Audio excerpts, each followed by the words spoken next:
Hello friends, ಎಲ್ಲರಿಗೆ ನಮಸ್ಕಾರ. Kannada life ಸ್ಟೋರಿನಿಂದ ಪ್ರತಿಯೊಬ್ಬರಿಗೆ ತುಂಬ ಧನ್ಯವಾದಗಳು. ನನ್ನ ಗಂಡ ಸಂಶಯದ ಪಿಶಾಚಿ. ನನಗೆ ಚಿಕ್ಕ ಬಟ್ಟೆ ಧರಿಸಲು ಬಿಡುವುದಿಲ್ಲ. ನನ್ನ ಗಂಡನಿಗೆ ನನ್ನ ಮೇಲೆ ಸಂಶಯ ಪಡುವ ಅಭ್ಯಾಸವಿದೆ.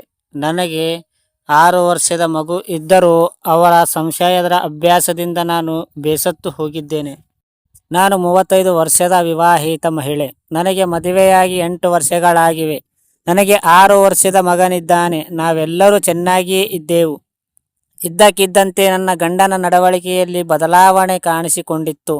ನನ್ನ ಪತಿ ತುಂಬ ಅಸುರಕ್ಷಿತ ವ್ಯಕ್ತಿ. ಅವನು ಯಾವಾಗಲೂ ನನ್ನನ್ನು ಅನುಮಾನಿಸುತ್ತಾನೆ. ಸಣ್ಣ ಸಣ್ಣ ವಿಷಯಕ್ಕೂ ನನ್ನಲ್ಲಿ ಸಂದೇಹ ಪಡುತ್ತಿದ್ದಾನೆ.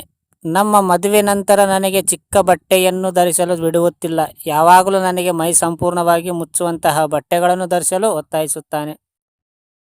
ಯಾವುದೇ ವ್ಯಕ್ತಿ ಜೊತೆ ಮಾತನಾಡುವಂತಿಲ್ಲ. ನಾನು ಬೇರೆ ಯಾವುದೇ ವ್ಯಕ್ತಿಯೊಂದಿಗೆ ಮಾತನಾಡಿದರೆ ಅವನು ನನ್ನನ್ನು ತುಂಬ ಅನುಮಾನಿಸುತ್ತಾನೆ. ಆತ ನನ್ನಲ್ಲಿ ನೌಕರಿ ಬಿಡುವಂತೆ ಹೇಳಿದ್ದನು. ನಾನು ಕೆಲಸ ಮಾಡುವುದನ್ನು ನಿಲ್ಲಿಸಿ ನನ್ನ ಮಗುವನ್ನು ಬೆಳೆಸುವತ್ತ ಗಮನ ಹರಿಸಬೇಕು ಎಂದು ಹೇಳಿದನು. ಆರಂಭದಲ್ಲಿ ಅವನು ನನ್ನನ್ನು ಪ್ರೀತಿಸುತ್ತಾನೆ ಎಂದು ನಾನು ಭಾವಿಸಿದ್ದೆ. ಆದರೆ ನನ್ನೊಂದಿಗೆ ಆತನ ವರ್ತನೆ ಅಹಿತಕರವಾಗುತ್ತದೆ. ಮದುವೆಯಾಗಿ 8 ವರ್ಷ ಕಳೆದರೂ ಅವರ ವರ್ತನೆ ಬದಲಾಗಿದೆ. ಇದ್ದಾಗ ನನಗೆ ತುಂಬ ಬೇಜಾರಾಗುತ್ತಿದೆ. ಸಹೋದ್ಯೋಗಿಯೊಂದಿಗೆ ಸಂಬಂಧ ದೂರು. ಇತ್ತೀಚೆಗೆ ಅವರು ನನ್ನ ಸಹೋದ್ಯೋಗಿಯೊಂದಿಗೆ ನಾನು ಅಕ್ರಮ ಸಂಬಂಧ ಹೊಂದಿದ್ದೇನೆ ಎಂದು ಆರೋಪಿಸಿದ್ದಾನೆ. ಅವನ ಅನುಮಾನ ಎಷ್ಟರ ಮಟ್ಟಿಗೆ ಹೆಚ್ಚಾಯಿತು ಎಂದರೆ ಅವನು ಒಂದು ದಿನ ನನ್ನ ಆಫೀಸಿಗೂ ಭೇಟಿ ಕೊಟ್ಟ. ಆತನ ವರ್ತನೆಯಿಂದ ನಾನು ತೀವ್ರ ಮುಜುಗರಗೊಳ್ಳಲಿಕ್ಕಿದ್ದೇನೆ. ಈ ಅಭ್ಯಾಸವನ್ನು ಬದಲಾಯಿಸುವಂತೆ ನಾನು ಸಹ ಕೇಳಿದ್ದೆ, ಆದರೆ ಅವನು ಬದಲಾಗಿದ್ದಿಲ್ಲ. ಆತನ ಅಭ್ಯಾಸವನ್ನು ಹೇಗೆ ಬದಲಾಯಿಸಲಿ? ಅವನು ತುಂಬ ಒಳ್ಳೆಯ ವ್ಯಕ್ತಿ ಮತ್ತು ತಂದೆಯಾಗಿದ್ದರೂ ಅವನ ಅಭ್ಯಾಸವು ನನ್ನನ್ನು ಕಾಡುತ್ತದೆ. ನನ್ನ ಗಂಡನ ಈ ಅಭ್ಯಾಸವನ್ನು ನಾನು ಹೇಗೆ ಬದಲಾಯಿಸಬೇಕು ಎಂದು ದಯವಿಟ್ಟು ಹೇಳಿ. ನನ್ನ ಮದುವೆಯನ್ನು ಮುರಿಯಲು ನಾನು ಬಯಸುವುದಿಲ್ಲ. ಇದಕ್ಕೆ ಪರಿಹಾರ ಹೇಗೆ ಕಂಡುಕೊಳ್ಳಲಿ? ಪ್ರೀತಿಯ ಸಂಬಂಧಗಳಲ್ಲಿ ಅಭದ್ರತೆ. ವಿವಿಧ ಕಾರಣಗಳಿಂದ ದಾಂಪತ್ಯಗಳ ನಡುವೆ ಈ ರೀತಿಯ ಸಮಸ್ಯೆ ಹುಟ್ಟಿಕೊಳ್ಳುತ್ತದೆ. ನಿಮ್ಮ ದಾಂಪತ್ಯದಲ್ಲಿ ಅಭದ್ರತೆಗೆ ಕಾರಣವೇನು ಎಂದು ನನಗೆ ತಿಳಿದಿಲ್ಲ. ಆದರೆ ನಿಮ್ಮ ಪತಿ ತನ್ನ ಬಗ್ಗೆ ತುಂಬ ಅಸುರಕ್ಷಿತ ಭಾವನೆಯನ್ನು ಹೊಂದಿದ್ದಾರೆ ಎಂದು ನಾನು ಭಾವಿಸುತ್ತೇನೆ. ಇದೇ ವಾತಾವರಣದಲ್ಲಿ ಬೆಳೆದು ಬಂದಿರಬಹುದು.